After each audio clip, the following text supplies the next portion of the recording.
Bonjour, bienvenue sur le plateau de MIP TV. Nous sommes en direct de Bruxelles pour la conférence internationale Afravi 2016. Bonjour, bienvenue sur ce plateau. Merci. Alors, pouvez-vous nous présenter votre association et vous-même? Alors, moi j'ai dit que j'étais médecin hospitalier, donc ça c'est Oui. fait. Et après, donc on a à plusieurs créé une association il y a 7-8 ans qui veut s'intéresser plus particulièrement à la population des adolescents ou des jeunes adultes séropositifs.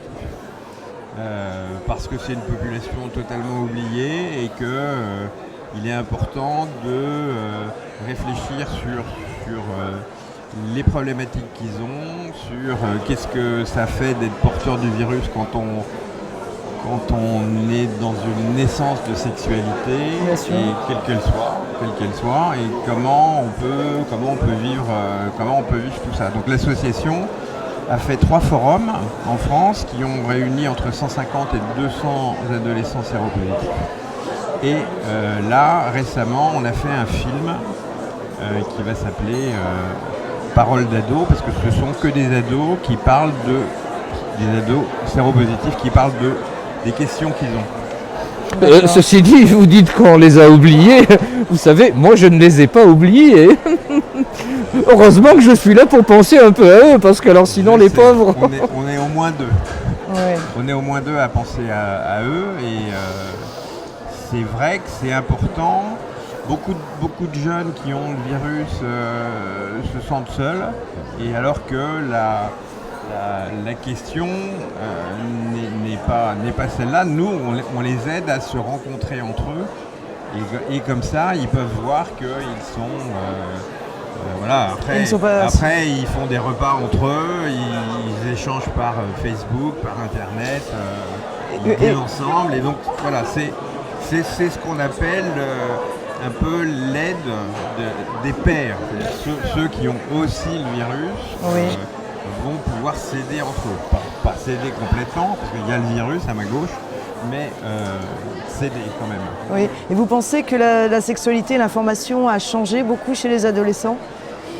Au niveau information, elle est quand même... Alors, la sexualité, on est envahi de sexualité et de sexualité détournée avec la pornographie.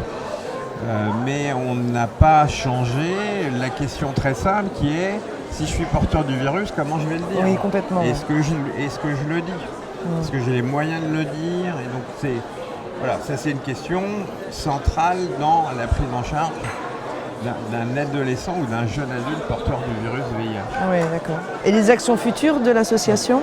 Alors l'association va faire probablement d'autres films, où on va essayer de donner la parole à des jeunes pour savoir en particulier ce qu'ils peuvent craindre quand ils sont suivis en pédiatrie, s'ils sont pris en charge par un service d'adultes, qu'est-ce qu'ils vont craindre, pourquoi ils n'ont pas envie de passer dans un service d'adultes, et à l'inverse, on va interroger des jeunes qui sont passés en service d'adultes depuis quelques années et qui vont dire ce qu'ils ont trouvé de bien et ce qu'ils ont trouvé de pas bien dans la façon dont ils étaient accueillis par les services d'adultes. Ça, c'est le gros problème. Il y a des jeunes qui sont coucounés en pédiatrie, et on comprend bien pourquoi. Et dès qu'ils passent en service d'adultes, ils sont anonymisés. Oui, bien sûr. C'est pas du tout le cas de ce qu'on fait, nous, à l'hôpital, où on les accueille un peu comme des princes et des princesses quand on les voit.